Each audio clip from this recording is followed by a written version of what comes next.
السلام عليكم ورحمة الله تعالى وبركاته. مرحبا بكم اليوم معايا في عالم مريم للطبخ. نتمنىكم تكونوا بألف صحة وعافية.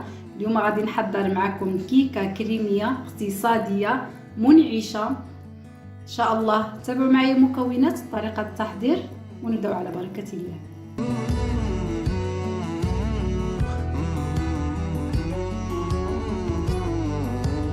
المكونات ديالنا كنحتاجوا جوج بيضات يكونوا بحراره ديال المطبخ، عندي كاس ونص ديال الدقيق، نقدر نكمل جوج كيسان على حسب النوعيه ديال الدقيق، عندي نص كاس ديال الحليب، نص كاس زيت نباتيه، نص كاس ديال السكر، عندي واحد الليمونه هنايا مبشوره، عندي كيس ديال الفاني وكيس ديال خمارات الحلويات 8 غرام. وغادي نبداو على بركه الله. انا دهنت المول بالزبده وبالطحين، رشيت عليها الطحين قبل ما نبدا الكيكه. ودابا غادي نبداو الكيكه ديالنا. عندي جوج بيضات هنايا، انا نعمل واحد قبيصه ديال المليحه وغادي نضيف عليهم نص كاس ديال السكر، غنضيف عليهم لافاني وغادي نخلط الكل تيتخلطوا لي مزيان.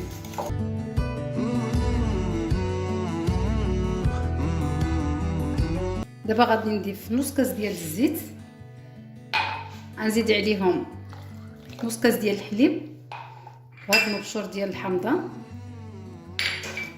غنخلط.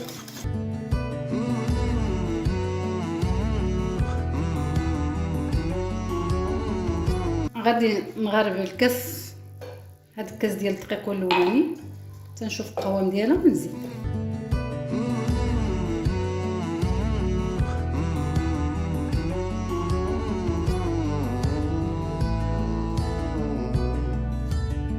انا زدت نص كاس ديال الطحين هنايا، دات لي كاس ونص ديال الدقيق. دابا غادي نزيد عليها هاد الخماره نغرب لها حتى هي.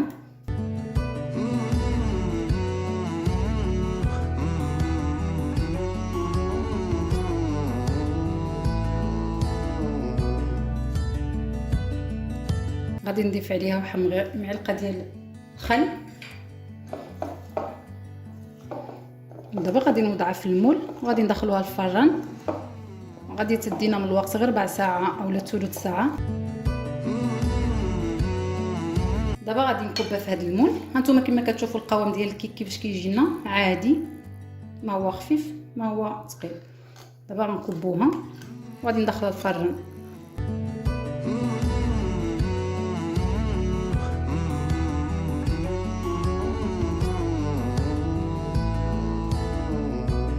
هنايا بعد ما طابتنا الكيكه ديالنا، دابا غادي نحاول نسقيها. غادي نحاول نعملوا فيها الثقوب هايله باش يدخل لها الليمون. غادي نسقيها بنص كاس ديال الليمون وغادي نوجدوا الفلان اللي غادي نعملوه فوق منه، الطبقه الثانيه اللي غادي نعملوها فوق منه. نحاولوا نسقيوها كامله بالليمون. انا ان شاء الله خرجتها من الفران باقا سخونه وغادي نوضع عليها الليمون.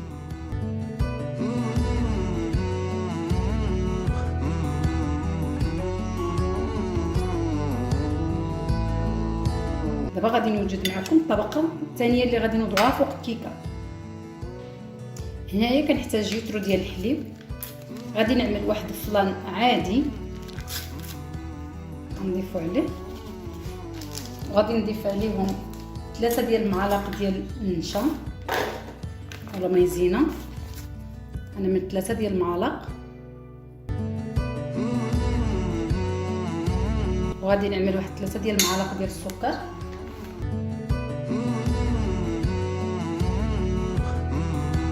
وغادي نخلط الكل وغادي نردهم على بوطه حتى يعقد لي القوام ديالي وغادي نوضعوه على الكيكه. طبعا ملي غادي نعملو على بوطه، انا عندي على بوطه وانا كنحرك فيه، ما غادي نوقفش يدي باش ما يعمليش هذوك الحبيبات في الحليب.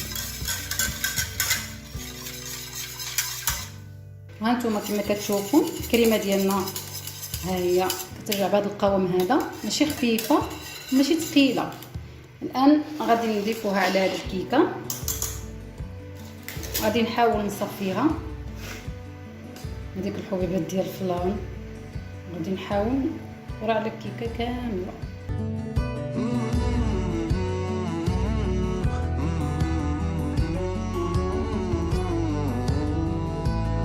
هنا غادي نتركوها واحد 10 ديال الدقائق حتى تبرد لنا شويه ونجمد لنا الكريمه ديالنا، وغادي نمشيو نعملوا الطبقه الثالثه. هنا في الطبقه الثالثه غادي نضيف عندي نص كاس ديال الليمون، غادي نزيد عليه الماء، الليمون شويه حامض، يعني كاس ديال الليمون.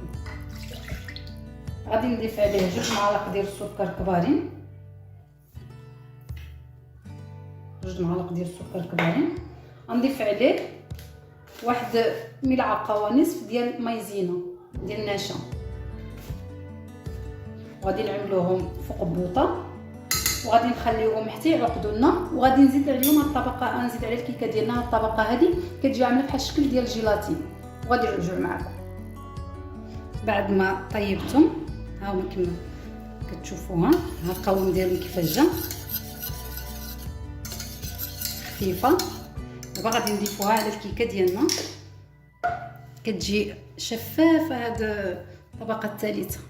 غادي نحاول حتى هي نصفيها، وغادي نحاولوا ندوروها على الكيكه ديالنا كامله.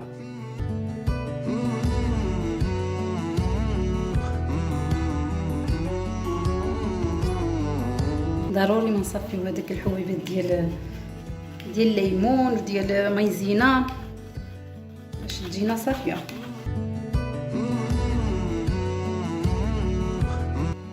نوزعوها على الكيكه.